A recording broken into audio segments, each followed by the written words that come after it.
Alors, je vous ai pris un petit exemple, qui est la scope ABC, qui n'existe pas. Alors, j'espère qu'elle n'existe pas, parce qu'elle m'en voudrait sinon. Cette scope, elle est organisée autour de trois produits, hein, son activité commerciale, trois produits, simplement A, B et C. C'est pour ça que j'ai appelé ABC. Et elle a clôturé son exercice 2019 dans des conditions plutôt favorables. Vous voyez, c'est une petite boîte, hein, elle a un bilan qui n'atteint même pas 200 000 euros, mais j'ai pris cet exemple à dessein. Elle a fait un très bon exercice à son niveau 2019, et vous voyez qu'elle a une structure financière saine, avec des fonds propres positifs, avec un endettement certes, mais mineur, hein, et surtout un niveau de cash au moment de la clôture, à 76 kg, 77 kg, qui lui convient parfaitement. Donc tout va bien. Et elle va passer des fêtes excellentes, Noël, jour de l'an, parce que son carnet de commandes 2020 a commencé à bien se prégarnir, donc pas d'inquiétude. Sur le plan stratégique, ces trois produits ont la physionomie suivante. Nous avons le produit A qui est en position de star, hein, vous vous souvenez, à quoi ça correspond. C'est-à-dire que c'est un produit sur lequel elle continue à investir, mais qui commence effectivement à générer du cash flow positif. Et ça, c'est intéressant. Un produit B qui est encore en dilemme, alors sur lequel elle investit beaucoup, elle fonde beaucoup d'espoir, mais qui pour l'instant est déficitaire en termes de cash flow. Et puis un produit C auquel elle n'a pas trop fait attention, qui assure quand même une part importante de son revenu, au moins 40%, mais qui se situe en position défavorable, en position de point mort, donc comme on l'a vu l'autre jour, en position un petit peu dangereuse et qui risque d'impacter sa rentabilité future. Alors que se passe-t-il en 2020 ?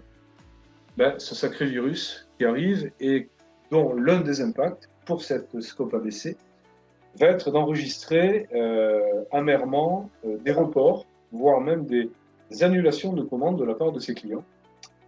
Et d'autre part, le confinement va lui imposer d'arrêter momentanément sa production.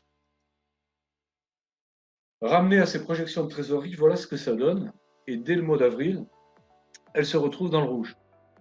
Parce qu'elle a consommé son cash, évidemment, dans cette période d'incertitude extrêmement compliquée, qu'elle n'a pas pu anticiper, et elle se retrouve dans cette situation. Donc voilà un petit peu le cas, bon, un peu caricatural, mais qui existe hein, dans notre clientèle, dans laquelle l'entreprise se trouve au mois d'avril-mai, c'est-à-dire aujourd'hui. Et à partir de cette situation, on va voir quels sont les comportements possibles de cette scope, de cette entreprise, pour sortir justement de cette impasse de trésor. Alors la première attitude, alors c'est ce qu'on trouve souvent comme réaction, comme type un petit peu schématique de réaction, panique à bord, on ne peut pas faire les échéances, on appelle la banque en urgence pour une autorisation de découvert en l'espèce de 70 kg pour nous permettre de passer. Donc c'est souvent, on a des problèmes de trésorerie, c'est la crise, il faut que vous nous aidiez, faites-nous un découvert. Bon, très bien. Dans le cas le plus favorable, la banque va, au bout de quelques jours, accorder ce découvert, faire passer une convention d'autorisation de découvert qui sera bornée dans le temps, à court terme, 3 mois, 6 mois maximum, avec un engagement de l'entreprise, au bout de ce terme, évidemment, de rembourser intégralement ce découvert. Il y aura des prises de garantie, y compris au niveau des cautions personnelles, et puis des taux d'intérêt pratiqués qui vont être assez élevés. Hein. On est sur du découvert à 7-8% aujourd'hui. Si jamais on reste dans les clous de ce qui est autorisé, par contre, si on a un dépassement de découvert, ça monte assez rapidement à 16%. Donc des taux colossaux.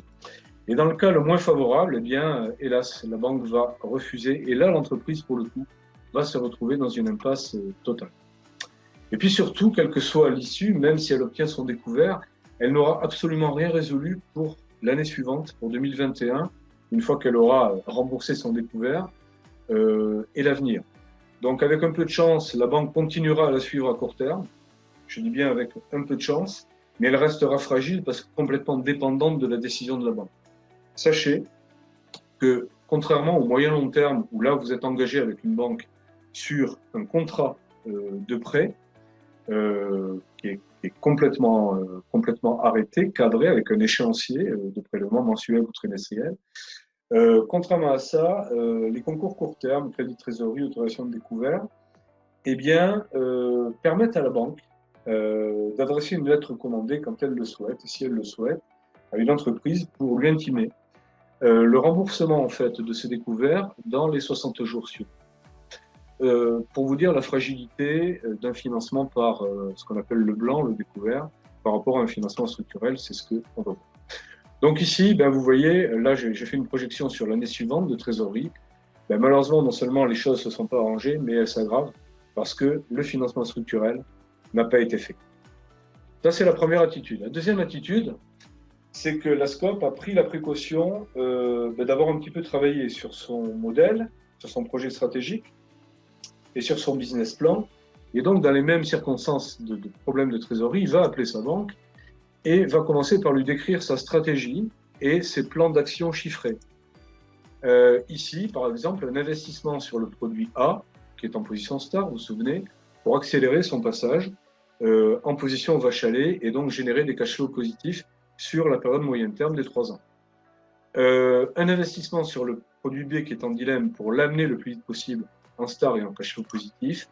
Et par contre, une décision forte stratégique qui est d'abandonner le produit C qui tire la rentabilité vers le bas puisqu'il est en poids bas.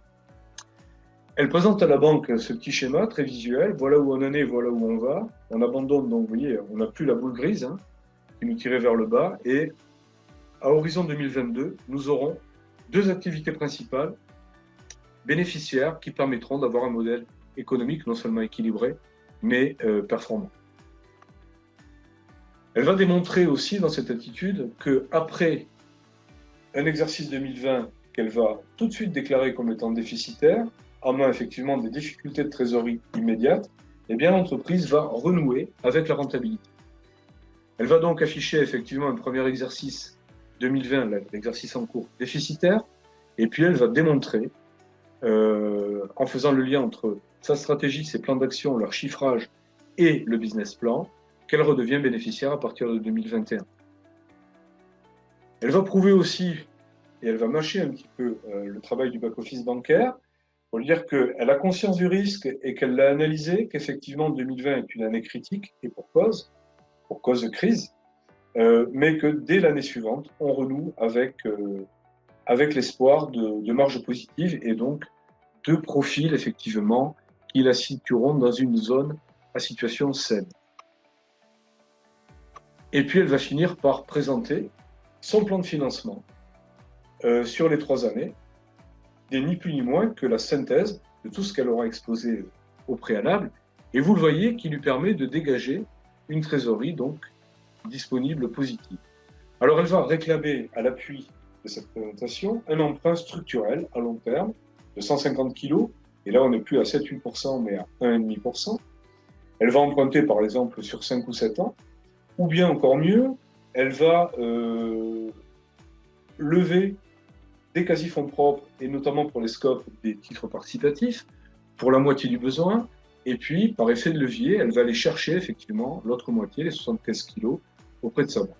Voilà ce que j'appelle une demande extrêmement bien structurée et qui permet à l'entreprise de présenter à la banque un prévisionnel de trésorerie et de cash flow positif sur la durée du plan stratégique.